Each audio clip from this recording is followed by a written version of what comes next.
Amigos televidentes, a esta hora saludamos a Juan Pablo Jaramillo, analista económico, a quien le damos la más cordial bienvenida. Gracias por aceptar esta invitación al diálogo.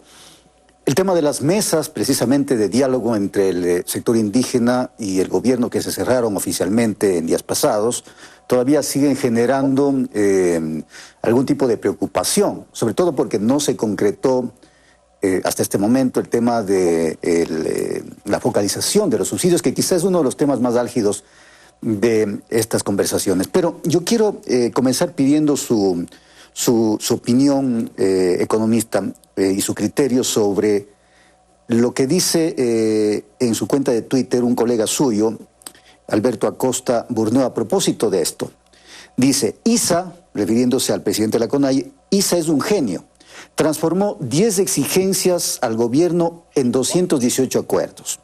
Y dice algo más: entre gobierno y CONAIE aprobaron cambios que afectarán a todos los ciudadanos y que no estaban en el plan de gobierno que aprobamos en las urnas. Hay que consultar al 93% restante si están de acuerdo, dice en su cuenta de Twitter Alberto Acosta Burneo. ¿Qué opina usted? Bienvenido, buenos días. ¿Cómo estás, Fernando? Qué gusto estar contigo. Bueno, yo creo que un poco, digamos, felicito que, digamos, estos diálogos hayan tenido un fin satisfactorio. Creo que sí se han llegado a ciertos acuerdos y creo que también siempre quedan ciertos disensos en la sociedad que también son saludables.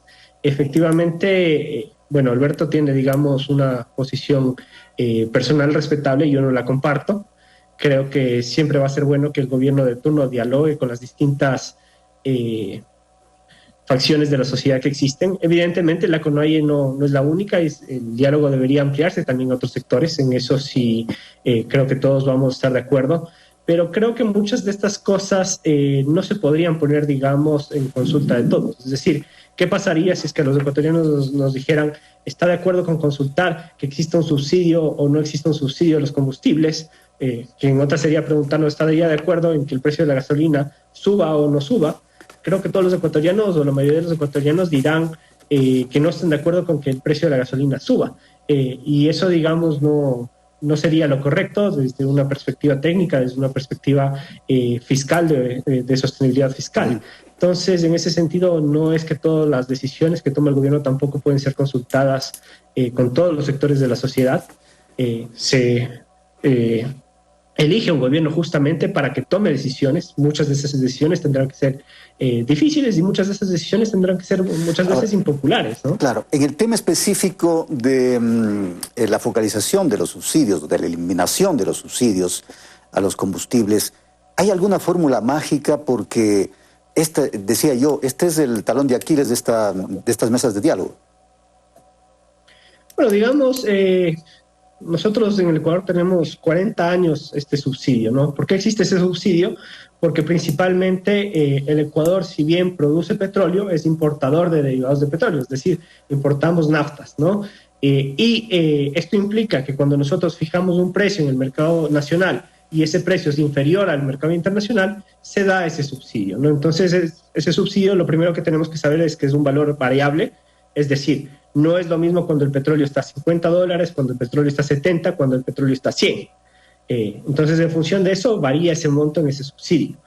Un segundo elemento que tenemos que tener desde una perspectiva técnica es que si bien ese subsidio tiene un costo de oportunidad, al Ecuador sí ser un país petrolero, eso implica que cuando nosotros igual sube el precio del petróleo, tenemos ingresos extra y por ende sí tenemos la posibilidad de financiar esos recursos. De hecho, por eso en el gobierno de Rafael Correa el precio quedó inmóvil prácticamente 10 años y no digamos que había un problema de financiamiento porque se sabía que existía también un ingreso extra por el mismo petróleo y ese ingreso extra se utilizaba para financiar ese subsidio.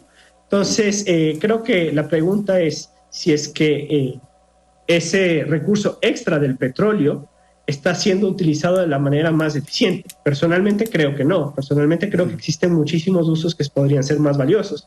Es decir, podríamos estar construyendo carreteras, podríamos estar construyendo escuelas, podríamos estar construyendo hospitales, pero bueno, eso es una decisión igual de política pública. Pero ¿por dónde debe ir precisamente este tema? Porque claro, hay algunos criterios en torno a que el subsidio no debe ser para todos, que debe ser focalizado a algunos sectores, que se les deje fuera, por ejemplo, a los grandes camaroneros, a los grandes pesqueros, a las industrias en el tema del diésel.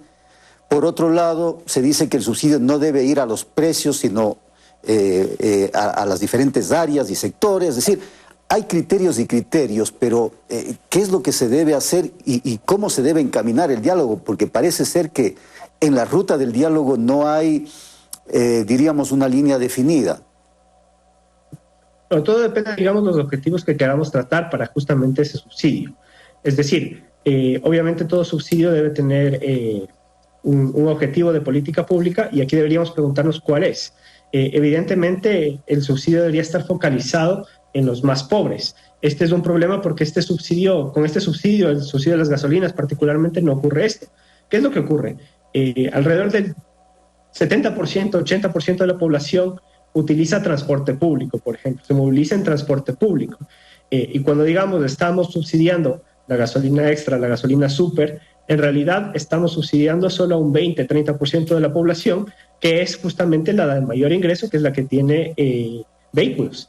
Dentro incluso de los que tienen vehículos, estamos subsidiando, por ejemplo, a los vehículos de mayor cilindraje, que normalmente también son los de mayor precio y que por ende también, digamos, llegan a una parte de la sociedad mucho más adinerada. Existen estimaciones que te dicen que en el subsidio a la gasolina, el 20% más rico de la población se lleva el 50% del subsidio. Entonces es claro que, digamos, este es un subsidio mal diseñado, el cual, digamos, no está favoreciendo a los más pobres. Entonces, en ese sentido, los diálogos en función con la CONAIE han ido en el sentido de un poco tratar de aminorar eso, es decir, tratar de decir, bueno, a ver, el subsidio va a regir, pero solo para automóviles que estén por debajo de cierto cilindraje, o para ciudadanos que tengan un ingreso menor a tanto, o para, digamos, la otra condición era cuando tienes, por ejemplo, más de 3 automóviles, ya no accedes al subsidio. Esto en cuanto a los subsidios, a la gasolina. Sí. Ahora deberíamos preguntarnos por lo siguiente, que es el subsidio al diésel, porque el subsidio al diésel sí es un subsidio que llega, digamos, principalmente al sector productivo, o llega, digamos, a los vehículos que transportan pasajeros, es decir, buses, o llegan a los camiones que transportan productos.